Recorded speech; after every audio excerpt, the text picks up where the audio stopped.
How to find currency format settings on Shopify, easy and quick. Hello guys, in today's video I'm gonna show you how to find currency format.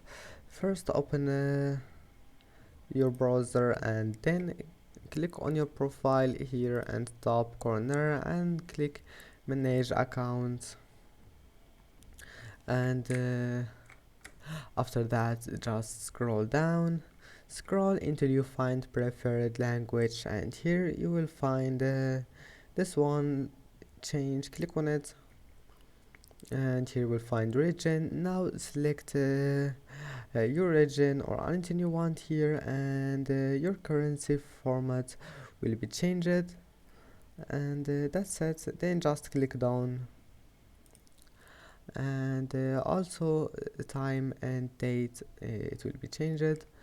Then go back. I hope that can help you, and that's it for today's video.